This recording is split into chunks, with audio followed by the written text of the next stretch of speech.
جی یہ سورہ کہف جو ہے وہ اس کی ابتدائی آیات ہیں، تو اس کے متعلق جو ہے وہ مختلف روایات ملتی ہیں۔ حدیث میں آتا ہے کہ ایک شخص جو ہے نا، ایک صحابی رات کو سورہ کہف کی تلاوت کر رہے تھے، تو ان کے پاس یہ گھوڑا بندھا ہوا تھا، وہ اس نے بدکنا شروع کر دیا۔ تو وہ پریشان ہوئے، انہوں نے جو ہے جب اوپر دیکھا تو انہوں نے اوپر جو ہے وہ تھوڑا سا بادلوں کا سایہ نظر آیا ان کو۔ تو اگلے دن نبی علیہ الصلوۃ والسلام سے اس صحابی نے بات کی، تو نبی صلی اللہ علیہ وسلم نے فرمایا کہ وہ سکینہ تھی، یعنی سکینت جو ہے وہ سکون نازل کیا جا رہا تھا اس صورت کے پڑھنے کی وجہ سے۔ اور مختلف روایات ملتی ہیں، ایک روایت یہ بھی ملتی ہے اور وہ ترمذی کی روایت ہے کہ نبی صلی اللہ علیہ وسلم نے فرمایا کہ جو شخص اس صورت کی ابتدائی 3 آیات پڑھتا رہے، پہلی 3 آیات جو پڑھتا رہے گا وہ فتنہ دجال سے محفوظ رہے گا۔ پہلی 3 آیات کے متعلق یہ حدیث آتی ہے۔ اور اسی طرح مسلم میں آتا ہے، صحیح مسلم میں، کہ نبی صلی اللہ علیہ وسلم نے فرمایا کہ جو شخص سورہ کہف کی ابتدائی 10 آیات یاد کر لے وہ دجال کی فتنے سے محفوظ رہے گا۔ یعنی دو مختلف روایات آتی ہیں۔ ایک روایت یہ ہے ترمذی کی کہ پہلی 3 آیات جو شخص پڑھتا رہے وہ فتنہ دجال سے محفوظ رہے گا، یہ ترمذی کی روایت ہے۔ اور جو شخص پہلی 10 آیات یاد کر لے زبانی وہ فتنہ دجال سے محفوظ رہے گا، یہ صحیح مسلم کی روایت ہے۔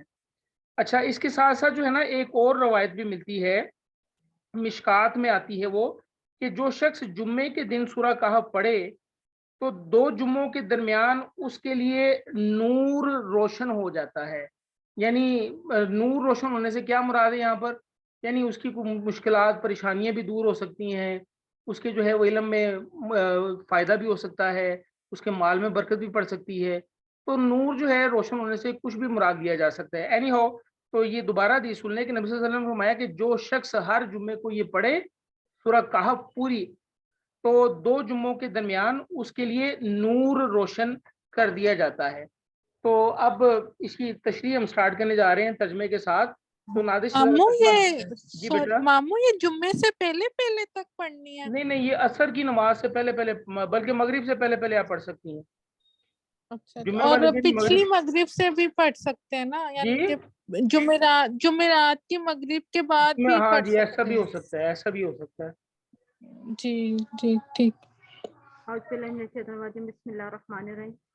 الحمد للہ، سب تعریف اللہ ہی کے لیے ہے، الذی جس نے انزلہ نازل کیا، اتارا، علی عبدہ الکتابہ اپنے بندے پر کتاب، ولم اور نہیں، یجعل اس نے بنائی، لہو اس کے لیے، عوجن کوئی ٹیڑھ کوئی کجی۔ دیکھیں یہ کتنی بہترین جو ہے وہ بہترین قسم کے الفاظ جو ہے وہ اللہ تبارک و تعالیٰ نے استعمال کیے ہیں کہ اللہ تعالیٰ نے، یعنی ساری تعریفیں اللہ کے لیے ہیں۔ کیوں؟ اس لیے کہ اللہ نے ایک ایسی کتاب اپنے بندے پر نازل کی ہے جس میں کوئی ٹیڑھ نہیں ہے، جس میں کوئی کجی نہیں ہے، سیدھی اور صاف کتاب ہے، جو اس کو پڑھے گا وہ ہدایت پالے گا۔ تو تمام تعریفیں اللہ تبارک و تعالیٰ کے لیے ہیں جس نے اس کتاب کو نازل کیا۔ اس کا مفہوم یہ ہے اس آیت کا۔ جی نیکسٹ۔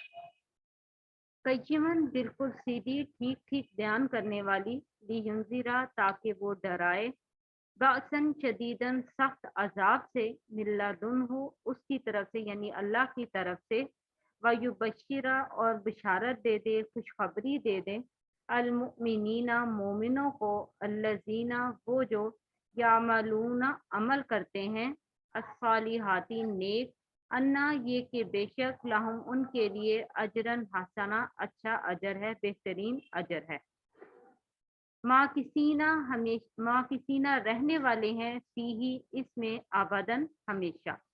جی بہت سیلف ایکسپلینیٹری آیات ہیں کہ یہ وہ کتاب ہے جو بالکل سیدھی ہے، تاکہ یہ جو ہے وہ سخت عذاب سے ڈرائے لوگوں کو، اور یہ بشارت دے مومنین کو۔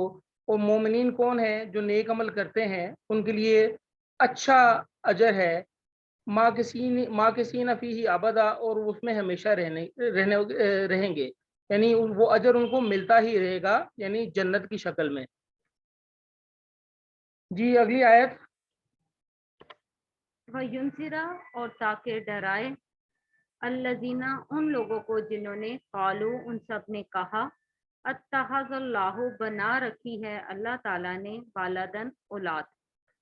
اور اس کتاب میں جو ہے وہ ڈراوا ہے ان لوگوں کے لیے جو یہ کہتے ہیں کہ اللہ تعالیٰ نے جو ہے وہ اولاد پکڑی ہے.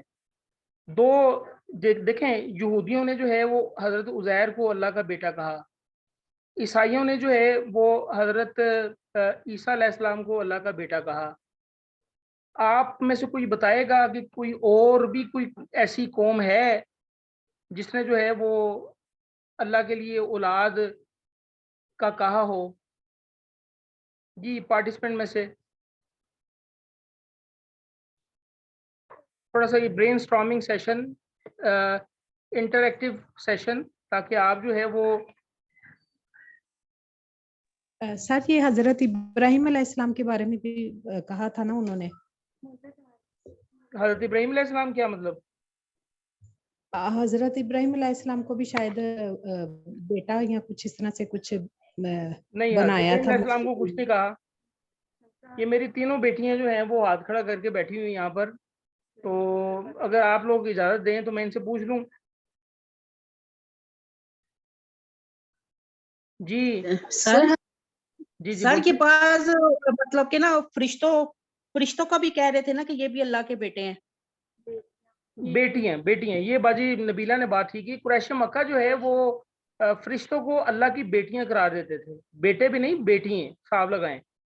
تو یہ ڈرائے کتاب ان لوگوں کو جنہوں نے جو ہے وہ کہا ہے کہ اللہ نے جو ہے وہ اولاد پکڑی ہے. مان نہیں لہم ان کو بھی اس کا من علم کوئی علم، فلا اور نہ لی آبائہم ان کے باپ دادا کو، ان کے آباء و اجداد کو، کبرت بڑی غلط ہے، کلمتاً بات تخرج نکلتی ہے، من افواہہم ان کے منہوں سے، ان یقولون نہیں وہ سب کہتے، الا مگر کاذبہ جھوٹ. جی اللہ تبارک و تعالیٰ فرما رہے ہیں کہ یہ جو بات کہہ رہے ہیں نا، اس کا نہ ان کو علم ہے نہ ان کے آباء و اجداد کو اس بات کا علم ہے. پتہ نہیں کس نے کہہ دیا کہ اللہ کا کوئی بیٹا ہے، پتہ نہیں کس نے کہہ دیا جو ہے وہ 14ویں صدی عیسوی میں، یعنی 400 سال گزرنے کے بعد جو ہے وہ عیسائی ٹریک سے ڈی ٹریک ہوئے تھے، اور انہوں نے جو ہے وہ حضرت عیسیٰ علیہ السلام کو اللہ کا بیٹا بنا دیا تھا، یعنی 400 سال گزرنے کے بعد. تو اللہ تعالیٰ فرما رہے ہیں کہ کبرت کلمتن تخرج من افواہہم، بہت ہی سخت اور گھٹیا بات یہ کر رہے ہیں جو اپنے منہ سے یہ نکال رہے ہیں، اور یہ جھوٹی بات ہے جو نکال رہے ہیں. اللہ کا پس شاید کہ آپ باقیون ہلاک کرنے والے ہیں، ہلاکت میں ڈالنے والے ہیں، نفسہ کا اپنی جان کو، اپنے نفس کو، علی آثارہم ان کے پیچھے، ان اگر لم یؤمنو نہیں وہ سب ایمان لا نہیں وہ سب ایمان لاتے، بہذا الحدیث اس بات پر یعنی اس قرآن پر، آسفاً غم سے افسوس کرتے ہوئے. یعنی یہ وہی کنڈیشن جو ہم نے مختلف صورتوں میں پڑھی ہے کہ نبی علیہ الصلوۃ والسلام جو ہے وہ غم زدہ ہو چکے تھے کہ یہ قریش مکہ جو ہے وہ ایمان کیوں نہیں لا رہے. تو یہ وہی کنڈیشن اللہ تبارک و تعالیٰ نے دوسرے الفاظ میں یہاں پر بیان کی ہے.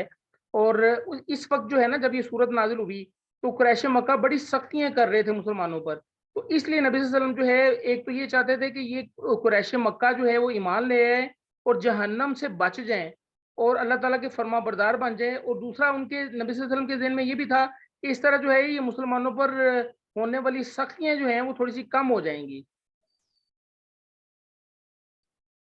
انا بے شک ہم نے جعلنا ہم نے بنایا، ما علی الارض جو کچھ زمین پر ہے، زینتاً زینت، لہا اس کے لیے، لنبلوہم تاکہ آزمائیں ان کو، ایہم کون ان میں سے، احسن اچھا ہے، بہترین ہے، عملا عمل میں. اچھا جی، مجھے یہ بتائے گا کوئی ان دونوں آیات کو یہ نبی صلی اللہ علیہ وسلم کو جو ہے وہ تسلی دی جا رہی ہے اور فوراً اللہ تبارک و تعالیٰ فرما رہے ہیں کہ ہم نے جو ہے وہ زمین کو زینت بنائی ہے ان کے لیے تاکہ جو ہے ہم آزمائے کہ ان میں سے کون بہتر عمل کرتا ہے. ان دونوں آیات کو کوئی ریلیٹ کر سکتا ہے؟ Is there any relationship between two آیا؟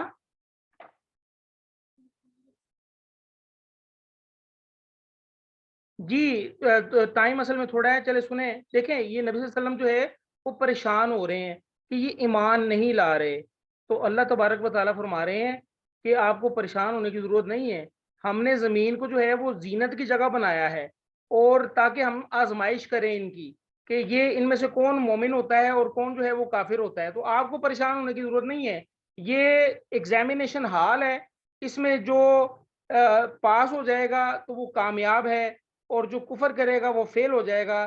اس کے لیے آپ نے پریشان نہیں ہونا، گھبرانا نہیں ہے۔